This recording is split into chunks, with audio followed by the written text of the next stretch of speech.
P014C 2015 Lexus GS350.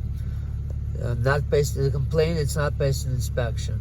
These are the codes I draw from ECM, permanent codes. It's slow response one way, slow response the other way, bank one, sensor one, and catalyst deficiency. They changed the front sensors, bank 1 and 2, fuel ratio sensors, and it still shows the same thing. All right, now if I go to current codes, it's not there, but that means they will be there soon. Okay, and now we'll look at the data and see what the alphas are. Alpha bank 1, alpha bank 2, which is the indicator of a computer leading reaching mixture. Okay, good indicators. Okay, we'll go with engine data. That's the best way to see it.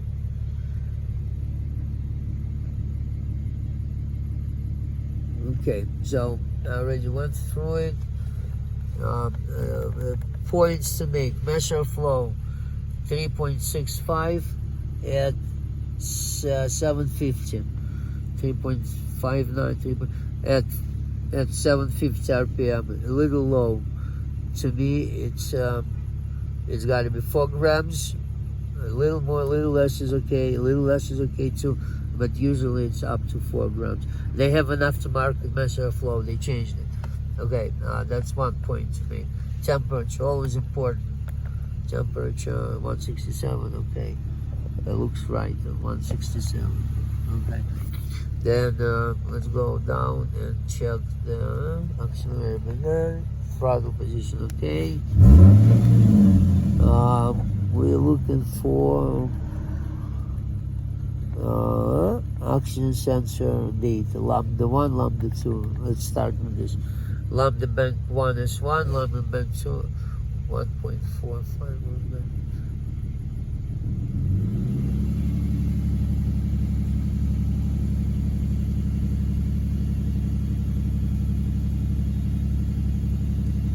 Interesting, they change, but let's put it on the tool graph.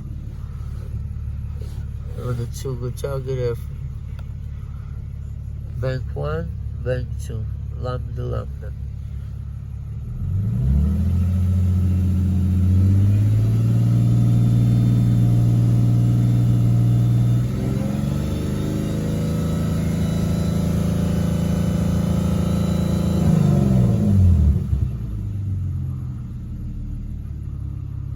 Okay, I see that bank 2 is at the bottom, bank 1 at the top.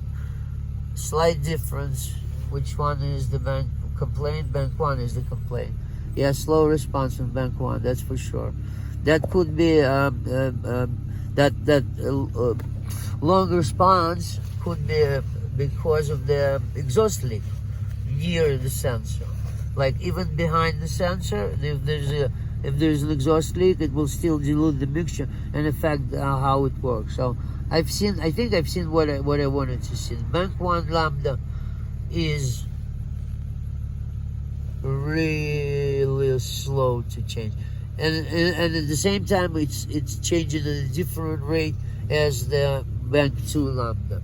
So there is a difference. Usually you check one and another, you compare the results, see which one is the complaining one, bank 1, and draw your conclusions. I think there's something wrong with that air fuel ratio sensor. Maybe it's not wrong with the sensor. Although a sensor is aftermarket, I would put the sensor back, the one that they had before, and look for an exhaust leak, because it does have one. And the other side, for 30, bank 2 has a catalytic efficiency low, which cannot be fixed. All right, it needs a catalytic converter to fix the 430 code. And that's what I'm going to report. I want to show you something else real quick. I want to show you the trims from where I understand. Okay, so this is the voltages for fuel ratio sensor. look about right. Look about right. These are currents that go through the sensors. Okay? This and this current through sensor 1, sensor 2. Okay. Next thing, duty heater core, duty flow ratio. Yeah, that's for the heater. How many percent of the time the heater is activated? And now this is this is the rear sensors. This too. This and this. These are rear sensors.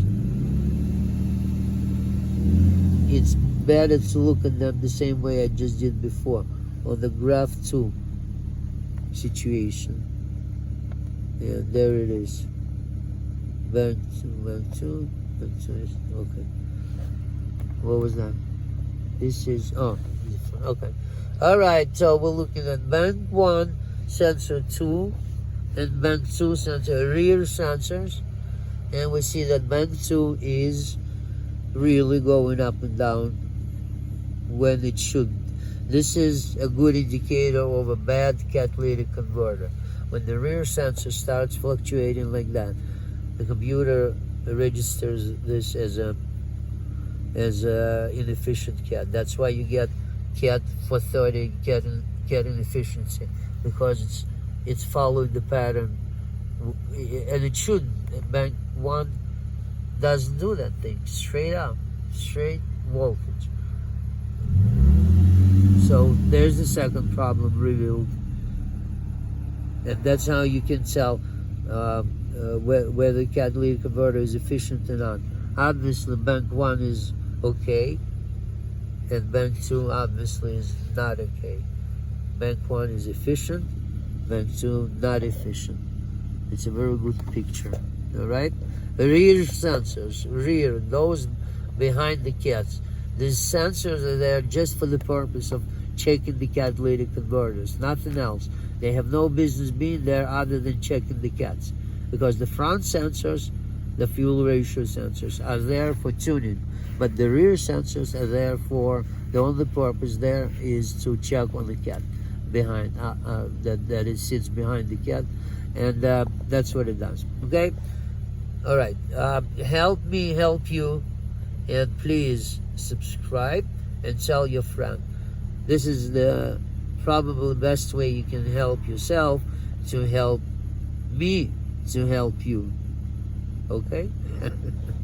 Happy holidays, everyone.